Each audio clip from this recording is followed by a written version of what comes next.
Hi guys, Tollywood power star Pawan Kalyan గారు Sujeeth కాంబోలో release కు సిద్ధమైన మూవీ ఓజీ. ఇప్పటికే ఈ మూవీ నుండి రిలీజ్ అయిన ప్రమోషన్ కంటెంట్ కావచ్చు, గ్లిమ్స్, సాంగ్స్ తో ఒక బీభత్సమైన హైప్ అయితే క్రియేట్ చేసుకుంది. ఫ్యాన్స్ అయితే ఎప్పుడెప్పుడు రిలీజ్ అవుతుందా అని చెప్పి ఈగర్ గా వెయిట్ చేస్తున్నారు. అంటే ఫ్యాన్సే కాదు, Telugu audience, Telugu movie lovers, world wide గా మూవీ లవర్స్ అందరూ కూడా వెయిట్ చేస్తున్నారు.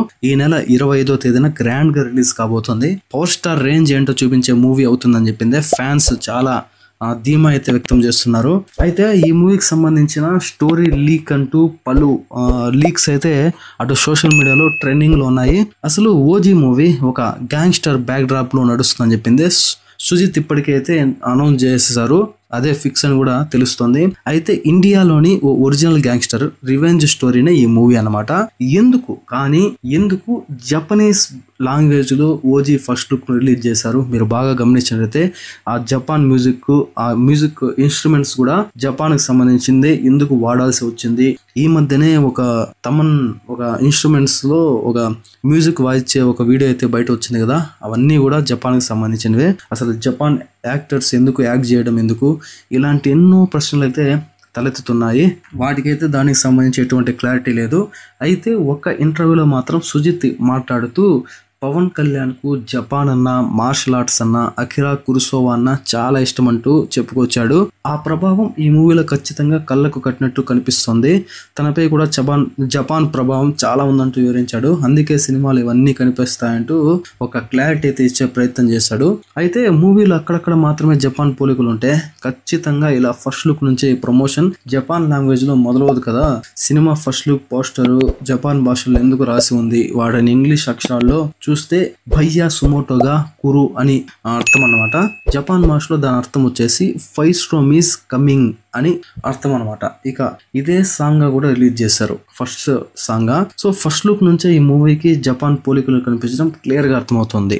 హీరో వాడే వెపన్స్ కూడా జపాన్ సాంప్రదాయ పద్ధతుల్లో వాడే కటానా కావడం ఒక విచిత్రం అనుకోవచ్చు. అంతేకాకుండా ఈ మూవీలో కొంత పార్ట్ జపాన్ లో నడుస్తుందని చెప్పి కూడా టాక్ వస్తుంది. గతంలో సుజిత్ మాట్లాడుతూ మూవీలో జపనీస్ అంశాలు ఏవి సినిమాతో సంబంధం లేకుండా అన్ని కూడా సిచ్యువేషన్ బట్టి చూపించే ప్రయత్నం అయితే చేశారు అని చెప్పుకొచ్చే ప్రయత్నం చేశాడు. అంటే ఈ movie Japanese gangster back drop తో రాబోతుందని చెప్పింది ఇప్పటికే అర్థమవుతోంది. అంతేకాదు ఫస్ట్ సాంగ్ లో వాడిన జపనీస్ లిరిక్స్, యాకూబ్, సమురాయ్ అనే పదాలు ఏదైతే వర్డ్స్ ఉన్నాయో అవన్నీ కూడా జపాన్ కు సంబంధించినవే. యాకూబ్ అంటే జపాన్ లో మాఫియా గ్యాంగ్ అని, వీరికి ఒక ప్రత్యేకమైన డ్రెస్సింగ్ స్టైలు, టాటూలు, ఒక కల్చర్ అనేది ఉంటుందన్నమాట. శక్తి, గౌరవం, క్రూరత్వం ఇవన్నీ దానికి సింబల్స్. ఇక ఈ సినిమాలో కూడా పవన్ చేతికి ఒక టాటూ కనిపిస్తుంది. ఈ క్రమంలోనే పవన్ కళ్యాణ్ కు టాటూకు గ్యాంగ్స్టర్ కు మధ్య లింక్ ఉంటుందని, హీరో మధ్యలో ముంబై వదిలి జపాన్ కు వెళ్లి అక్కడ మాఫియా సిండికేట్ లో కలిసి పనిచేస్తారంటూ టాక్ నడుస్తుంది. ఇక సుమురాయ్ అంటే జపాన్ లో యోధులు, వీళ్ళ మధ్య యుగ జపాన్ లో రాజులను, భూస్వాములను రక్షించడానికి పనిచేసిన వాళ్ళని సుమురాయ్ అని అంటారట. మరి పవన్ ని ఒక సుమురాయ్ వర్ణించడంతో దీనిపై మరింత క్లారిటీ అయితే వచ్చేసింది. ఇక మూవీలోని హీరోకు డైరెక్టర్ జపాన్ తో ఏదో లింక్ అయితే, ఒక మెచ్యూర్ లింక్ అయితే ఉన్నట్టుగా క్రియేట్ చేస్తారంట స్టోరీ కూడా. అంతేకాకుండా ఈ మూవీలో అఖిరా కూడా కనిపించబోతున్నాడని చెప్పి ఊహాగానాలు అయితే తెగ వైరల్ అవుతున్నాయి సోషల్ మీడియాలో. పవన్ ఎంగేజ్ లుక్స్ లో అఖిరా నటిస్తున్నాడని చెప్పిందే ఇన్ఫర్మేషన్ వస్తుంది. టీం నుంచి ఇప్పటి వరకు దీనికి సంబంధించి ఎటువంటి క్లారిటీ లేదు.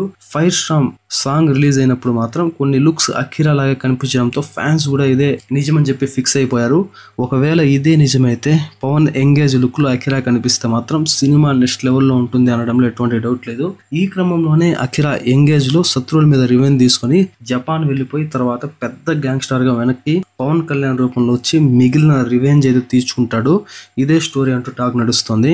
మరి ఇందులో ఎటువంటి వాస్తవం ఉందో లేదో మూవీ రిలీజ్ అయ్యేంత వరకు అయితే వెయిట్ చేసి చూడాల్సిందనమాట. ఇక ఈ మూవీ ప్రకారం ఒక 10 సంవత్సరాలు ఒక వేరే హీరోతో పాటు ఉండే కొంతమంది గ్యాంగ్స్టర్స్ వెన్నుపోటు పడడం వల్ల హీరో జపాన్ కి వెళ్లిపోయి పవన్ కళ్యాణ్ గారు అక్కడుండి మళ్ళా తిరిగి వచ్చి రివెంజ్ అయితే తీర్చుకుంటారంట. ఇదే ఈ మూవీకి వస్తున్నటువంటి ఒక స్టోరీ లీక్ అనమాట. ఇదే కనుకైతే మూవీ ఖచ్చితంగా బ్లాక్ బస్టర్ అవడం ఎవరు ఆపలేరు. ఎందుకంటే మొన్నే వచ్చిన హరిహర వీరమల్లు చాలా వరకు డిసప్పాయింట్ చేసింది. పవన్ కళ్యాణ్ గారి యాక్టింగ్, ఆ జానర్ పక్కన పెడితే అందులో ఉండే సెకండ్ హాఫ్ కానీ ఆ తర్వాత గ్రాఫిక్స్ అయితే మరీ వర్స్ట్ గా తయారయ్యాయి. దానివల్ల సినిమా చాలా వరకు డివైడ్ టాక్ వచ్చింది. ఓజీ మీద అందరూ ఆశలు అయితే పెట్టుకున్నారు, పవన్ కళ్యాణ్ గారి ఫ్యాన్సే కాకుండా ప్రతి ఒక్కరు కూడా. కాబట్టి ఓజీ ఖచ్చితంగా హిట్ అవ్వాలని చెప్పింది మనస్ఫూర్తిగా కోరుకుంటూ నెక్స్ట్ వీడియోతో మళ్ళీ కలుద్దాం. అప్పుడు స్టే ట్యూన్. ఈ వీడియో మీకు నచ్చినట్లయితే ప్లీజ్ సబ్స్క్రైబ్ చేసి సపోర్ట్ చేయండి. Thanks for watching. జై హింద్.